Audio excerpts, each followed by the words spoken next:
جو روایت ہے کہ آپ کا ہاتھ آپ کی اس کوہنی پہ آتا، ذرائع پہ آتا، اس باغ پر آتا، ٹھیک ہے؟ اب دیکھیے جی، یہ میری باں ہے، یہاں میں نے رکھا، اور یہ میری ناف ہے، یہ ناف ہے، تھوڑی سی اور پیچھے ہو جاؤں، اب یہ میری ناف ہے اور یہ میرا ہاتھ ہے، اس ہاتھ کو یہاں رکھ کے ناف کے نیچے رکھ کر قیام کر کے دکھاؤ۔ اگر میں یہاں رکھوں گا تو میرا قیام نہیں ہوگا، میں کوڈا ہوں گا، سیدھا نہیں ہو سکتا، ٹھیک ہے؟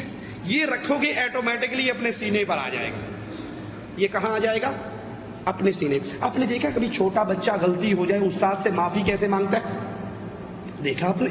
وہ ہاتھ سینے، استاد جی غلطی ہو گئی، میں نے معاف کر دو۔ کبھی آپ نے دیکھا کسی بچے نے استاد کو پکڑا اور غلطی ہونے پہ معافی مانگی ہو کیسے؟ کہنا استاد جی میں نے معاف کر دو۔ معافی مانگی کبھی کسی نے ایسے؟ وہ تھپڑ مارے گا اس کے منہ پہ، یہاں رکھ کے معافی مانگے گا۔ یہاں کہتے ہیں استاد جی معاف کر دو۔ جب انسان نماز کے لیے آتا ہے دایاں ہاتھ اپنے بائیں ہاتھ پہ رکھتا ہے، ثم علی صدرہ، پھر اپنے سینے پہ رکھتا ہے۔ اور کائنات کی کوئی ایک روایت نہیں دکھا سکتے کہ اللہ کے نبی نے حکم دیا ہو حضرت عائشہ کو کہ تو سینے پہ باندھنا اور ابو بکر صدیق کو تو ناف کے نیچے باندھنا۔ اگر ناف کے نیچے سنت ہے تو ماؤں اور بہنوں کو سینے پہ کیوں بندھواتے ہو؟ اور اگر سینے پہ باندھنا سنت ہے تو تم زیر ناف کیوں باندھتے ہو؟ کیا محمد صلی اللہ علیہ وسلم کے صدقے یا وسیلے سے مانگنا صحیح ہے یا غلط ہے؟ رسول اللہ صلی اللہ علیہ وسلم کے صدقے اور وسیلے سے مانگنا، اس کی تعلیم نہ قرآن نے دی ہے نہ حدیث نے دی ہے، یہ بدعت ہے، یہ شرک کی طرف لے جانے والا راستہ ہے۔ کفار مکہ کا یہی عقیدہ تھا، وہ کہا کرتے تھے ما نعبدہم الا لیقربونا الی اللہ زلفی، ہم ان کے پاس جاتے ہیں ہماری سنتا نہیں ہے، ان کی موڑتا نہیں ہے، ہماری ان کے آگے ہؤلاء شفعاؤنا عند اللہ، ہماری ان کے آگے، ان کی اللہ کے آگے۔ ٹائم نہیں ہے اس پر مزید وضاحت کرنے کی۔ اللہ سے اس کے اسماء و صفات کا واسطہ دے کے مانگا جا سکتا ہے، اپنے نیک اعمال کا واسطہ دیا جا سکتا ہے، زندہ نیک بزرگ سے دعا کروائی جا سکتی ہے۔ کیا نماز عشاء رات دیر گئے پڑھ سکتے ہیں اور عشاء کی نماز کے ساتھ تراویح یا تہجد کی نماز پڑھ سکتے ہیں؟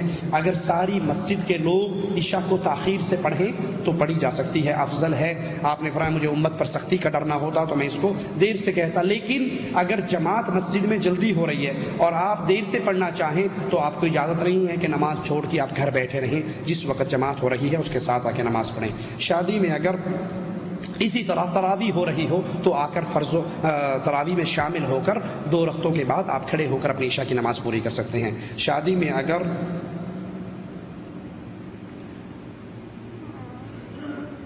یہ شیخ پڑھیے کیا ہے، ہمیں تو سمجھ نہیں آیا۔ ایک شخص کہہ رہا ہے کہ تم لوگ مجھ سے دم ہوئی الائچی لے کر کھا لو تو نماز پڑھنے کی ضرورت نہیں، اس آدمی کے لیے کیا کرنا چاہیے؟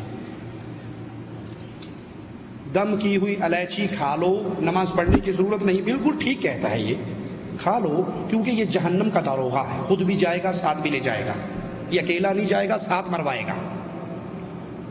اگر نماز سے کسی کو چھٹی ملتی تو اللہ کے نبی صلی اللہ علیہ وسلم وفات والی بیماری میں بار بار کہتے اصلی الناس، لوگوں نے نماز پڑھ لی، مجھے اٹھاؤ بٹھاؤ میں نماز پڑھنے کے لیے جاتا ہوں۔ کیوں علی اور فضل کے کندھوں پہ ہاتھ رکھ کے اپنے پاؤں کے سٹتے ہوئے نبی مسجد میں آئے؟ عمر خطاب رضی اللہ عنہ وارضا زخمی ہو کے گر چکے ہیں، ہوش آتے ہی پہلا سوال کرتے ہیں کیا میری نماز پوری ہو گئی؟ مجھے بٹھاؤ میں اپنی نماز پوری کر لوں۔ جو یہ سمجھے کہ کچھ لوگ ایسے ہیں، ذرا غور سے سننا، غور سے سننا، یہ مسئلہ اکثر درپیش رہتا ہے۔ اگر کسی کا یہ عقیدہ ہو کہ کچھ لوگ ایسے ہیں ہمارے اولیاء ہمارے بزرگان جو نماز پڑھنے کے معاملے سے اگے لنگ گئے نہیں ہوں، مرید اور پیر اکٹھے سفر کر رہے نا، نماز کا ٹائم ہوا مرید نے نماز پڑھی، کہا پیر جی آپ نے نہیں پڑھی؟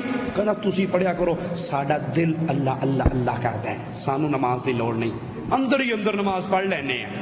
روٹی شوٹی کھائی بھی تھی، پیپسی لسی پی بھی تھی، تھوڑی دیر کے بعد کہندا مرید کو لوٹا لے آئی پانی دا، کہندا کیوں؟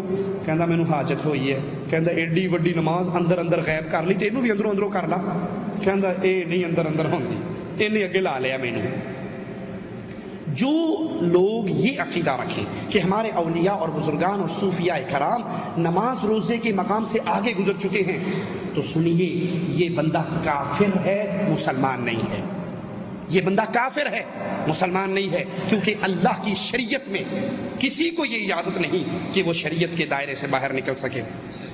سوال کیا تھا آج، اس کے والدہ کا انتقال ہو گیا ہے مجلس وہ نماز نہیں پڑھ رہی تھی، تو وہاں کے عالم نے کہا کہ ہر نماز کے بدلے کفارہ ہے. کہا کیا کفارہ ہے؟ کہا کس ٹکا. ہاں تو اس کو ضرورت ہوگی پیسوں کی، بیچارے نے اس کو مانگ لیے اس نے. ایک سوال ہے کہ یہ ٹوپی پہن کر نماز پڑھنا ضروری ہے. دیکھیے اگر کسی کے سر پہ اچھا کپڑا ہے، رومال ہے، پگڑی ہے، عمامہ اصل میں سنت طریقہ ہے، تو وہ اس کو سر پہ رکھے نماز پڑھے. لیکن نماز کی شرط سر ڈھانپنا نہیں ہے. رسول اللہ صلی اللہ علیہ وسلم کی حدیث مبارکہ ہے جس کے کندھے ننگے ہوں اس کی نماز نہیں ہوتی. اگر سر ننگا کرنے سے نماز میں خلل پڑتا تو اللہ کے نبی کی حدیث یوں ہونی چاہیے تھی جس کا سر ننگا ہو اس کی نماز نہیں ہوتی. ایسی حدیث دنیا کے اندر کوئی بھی نہیں ہے.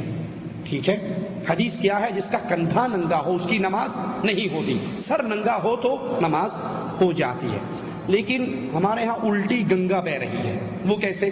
آپ چلے جاؤ ان کی مسجدوں میں، نماز شروع کرو بغیر ٹوپی کے، تو وہ پلاسٹک اور کھجور کے چھکو سمجھتے ہیں جو اونٹ کے منہ پہ چڑھتا ہے، وہ چھکو دروازے کے کونے پر پڑے ہوتے ہیں، وہ اٹھاتے ہیں اور اس کا سر پہ زور سے رکھتے ہیں. وہاں بھی گستاخ بے ایمان ننگے سر نماز پڑھ رہا ہے. ارے بھائی یہ سر ننگا کرنا گستاخی ہوتی تو حرم کے اندر اللہ کے گھر کا حج کرنے والوں کی ساروں کے سر ننگے ہوتے ہیں، ٹنڈ ہوئی ہوئی ہوتی ہے.